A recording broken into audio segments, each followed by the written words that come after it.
Welcome to Khan's Crop Academy. Good morning, student. Hi, we are going to learn Agriculture, Science and Technology Standard 12th. Chapter number 7, Greenhouse Technology. In previous lecture, cultivation of capsicum in greenhouse.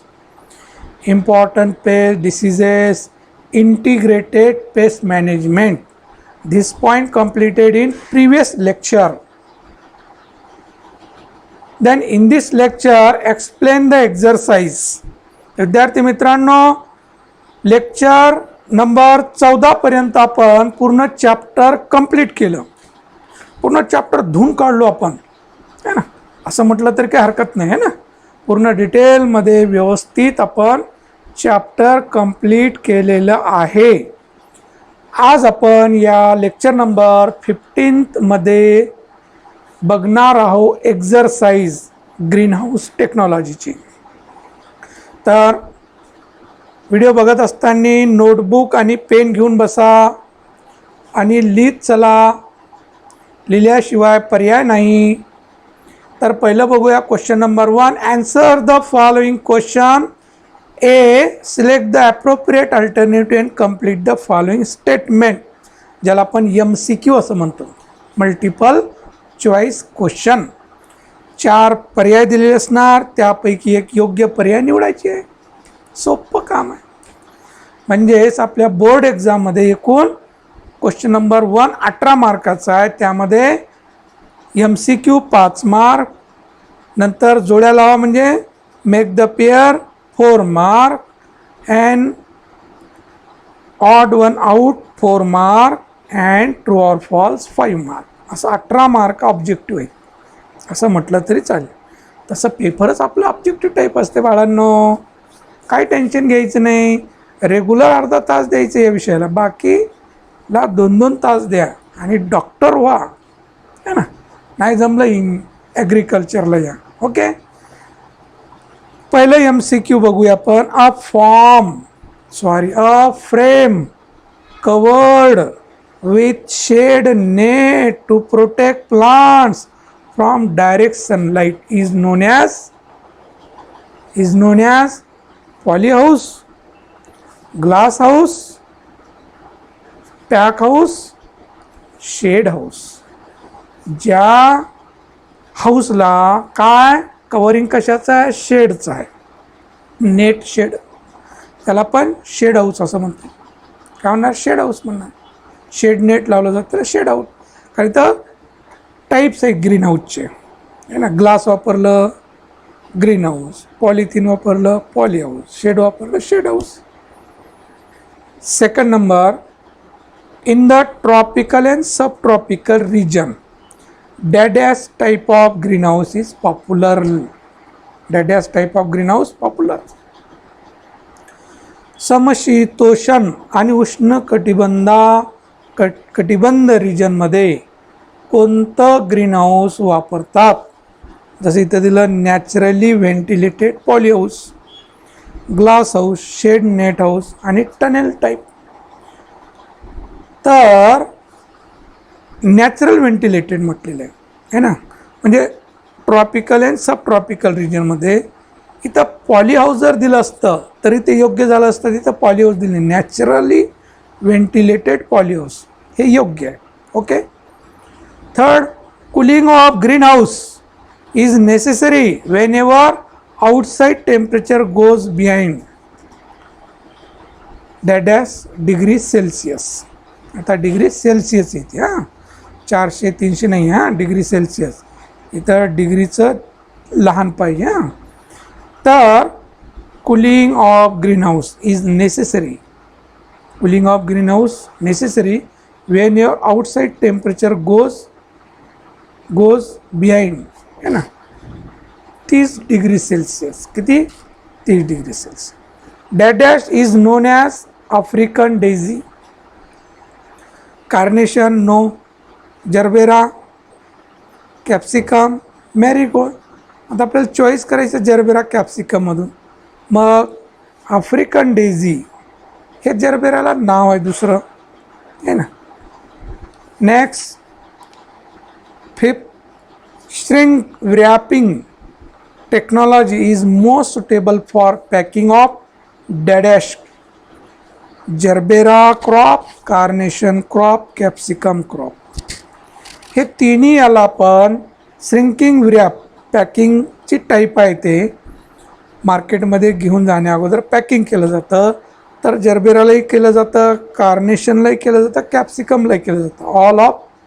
All crops, तिन्ही क्रॉपला हे असे पद्धतीची packing केली जाते. Next, make the pair, जोड्या लावा. Group A and group B. Group एमध्ये काय, glass house, ultraviolet stabilised polyfilm आणि प्रुनिंग. इकडं दिलेलं आहे 200 micron, capsicum, glass, gerbera 150 micron. आता ग्लास हाऊसला काय वापरणार, ग्लास वापरणार, म्हणून त्याला ग्लास हाऊस म्हणतात. UV स्टेबलाइज्ड पॉलीफिल्म याची जे साईज आहे ते साईज लिहायचं आहे 200 मायक्रॉन या साईजची असते. ते अल्ट्राव्हायलेट स्टॅबिलाइज्ड पॉलीफिल्म. देन प्रुनिंग कशामध्ये केली जाते, कॅप्सिकम का जर्बेरा. कशामध्ये बघितलं पण, जर्बेरा का कॅप्सिकम, कॅप्सिकम. कशामध्ये बघितलं, कॅप्सिकममध्ये बघितलं पण. तर या पद्धतीनं मेक द पेअर्स. तसं आपल्याला 4 विचारणार आहेत, कारण 4 मार्क आहे. पण तो टेक्स्टबुकमध्ये कोणतेही जे मेक द पेअर आहे ते 3-3च विचारलं आहे. थोडं चूक झालेली आहे त्यांची, नो डाऊट असतं, चालतं. पण आपल्याला 4 मार्कासाठी आपण 4 विचारणारच बोर्ड एक्झाममध्ये. किती, 1 2 3 4, चौथं एक असणारच आहे, 3चं राहणार नाही. ओके, नेक्स्ट बघूया. Find the odd one out. Find the odd one out. एक त्याच्यामधला आउट जे आहे त्याच्यामध्ये बसू शकत नाही असं वेगळं शब्द बाजूला काढायचं आहे. सॉइल, सँड, कोकोपीट हे सगळं काय, न्यूट्रिएंट मीडिया आहे. युरिया केमिकल फर्टिलायझर आहे. Urea is a odd one out. Single span, even span, sawtooth type आणि टनेल. आता 3 जे आहे, सिंगल स्पॅन, इवन स्पॅन, ते टाईप आहे ग्रीन हाऊसचे, आहे ना. टनेल हे स्ट्रक्चरचं type. Okay. Temperature, humidity, light, CO2 irrigation. आता क्लायमॅटिक कंट्रोलमध्ये टेम्परेचर, ह्युमिडिटी, लाईट, CO2 हे क्लायमॅटिकमध्ये कंट्रोल केलं जातं. इरिगेशन हे ॲप्लिकेशन आहे, पाणी आहे ना. Next, thrips, mites, phytophthora, white fly. Thrips, mites, white fly हे कीटक आहेत. फायटोप्थोरा हे डिसीज आहेत, वेगळं आहे ते. ओके, तर या पद्धतीनं सोपं विचारलं जातं. Next, state true or false. चुक्की बरोबर, फक्त चुक्की बरोबर ओळखायचं आपल्याला. The shade net houses are popular in temperate countries. Temperate countries. The shade net houses are popular in temperate countries. तर शेड नेट हे टेम्परेट रिजनमध्ये कसं फॉलो होईल. ग्लास हाऊस असते तर टेम्परेट रिजनमध्ये बर्फ तयार होतं आहे की नाही, मग सहन करणार आहे का शेड नेट. शेड नेट हे फक्त थोडं काय करतं, सावली देते आहे की नाही शेड नेट. तर हे फॉल्स आहे. The temperature under poly houses is always higher than outside temperature. बाहेर टेम्परेचरपेक्षा आतमधलं टेम्परेचर जास्त असणारच आहे, जास्त असणार आहे ना. द कवरिंग म्हणजे ट्रू आहे. Third, the covering of the any green house structure is known as cladding material. Covering of the any green house structure. Covering of the any green house structure is known as cladding material. जे cover वापरलं जातं green हाऊससाठी त्याला क्लॅडिंग material म्हणतात का. हो, true आहे. Next, seed propagated जर्बेरा is commercially grown outside the greenhouse successfully. Seed propagated जर्बेरा बियापासनं तयार होणारा gerbera commercially grown outside the green house successfully म्हणते. म्हणजेच ग्रीन हाऊसमध्ये न घेता आपल्याला बाहेर शेतामध्ये जरबेरा बियाद्वारे प्रजनन करता येते म्हणाले. करता येते, लक्षात, म्हणजे ट्रू आहे. Next question number 2, answer in brief. Answer in brief. List out any 4 varieties of जरबेराचे व्हेरायटी 4 नावं द्यायचे. पार्ट पाहिजे. Next, explain the use of ventilation for climate control in green house. Control in green house. Explain the use of ventilation. व्हेंटिलेशनचं use climatic control in green हाऊससाठी कसं होतं त्याबद्दल लिहायचं. List out the type of green houses on the basis of cost of construction. Cost of कन्स्ट्रक्शनवरून आपण त्याचे type केलेले आहे ना. Low price, medium price, high price असं. State how pruning is done in capsicum. कसं केलं जातं प्रूनिंग कॅप्सिकममध्ये. Right about harvesting and packing in gerbera. जरबेराचं हार्वेस्टिंग कसं केलं जातं आणि त्याचं पॅकिंग हे लिहायचं आहे. Next, answer the following question. Right about installation of irrigation system in green house. Irrigation system कसं इन्स्टॉलेशन केलं जातं त्याबद्दल लिहायचं आहे. What are the different type of green houses based on shape. त्याच्या शेपवरून आपण जे क्लास केलेले आहेत त्याच्या आकारावरून ते फक्त इंग्लिश करायचं. State temperature management in green house. Temperature management green हाऊसचं कसं केलं जातं. Outline the schedule of fertigation for capsicum cultivation under green house. Green हाऊसमध्ये फर्टिगेशन कसं केलं जातं. Describe pest disease management for gerbera in green house. Describe pest disease management for gerbera in green house.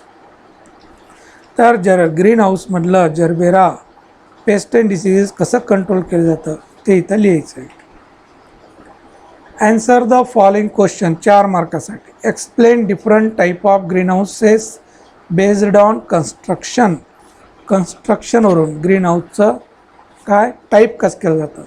Describe soil sterilisation for gerbera cultivation in green house. Sterilisation कसं केलं जातं जरबेराचं green हाऊसमध्ये. Soil sterilisation. Describe harvesting and post harvest management of coloured capsicum. Harvesting and post harvest management म्हणजे harvesting कसं केलं जातं आणि त्याचं पॅकिंग कसं केलं जातं ते लिहायचं. दुसरं काय नाही. डिस्क्राईब आणि ते मॅनेजमेंट असं दिलं की तुम्ही घाबरता, तसं काही घाबरायचं नाही. हार्वेस्टिंग लिहायचं आणि पॅकिंग लिहायचं. एक्सप्लेन द ओरिएंटेशन आहे ते. Explain the orientation. Explain the वेगळं आणि ओरिएंटेशन वेगळं. Of naturally ventilated poly house. Orientation आहे ना, त्याची उभारणी कसं केलं जातं. Describe fertiliser application in capsicum. कॅप्सिकमचं फर्टिलायझर कसं केलं जातं ते इथं लिहायचं आहे. Next, answer the following question in detail. 6 मार्काला किंवा 8 मार्काला.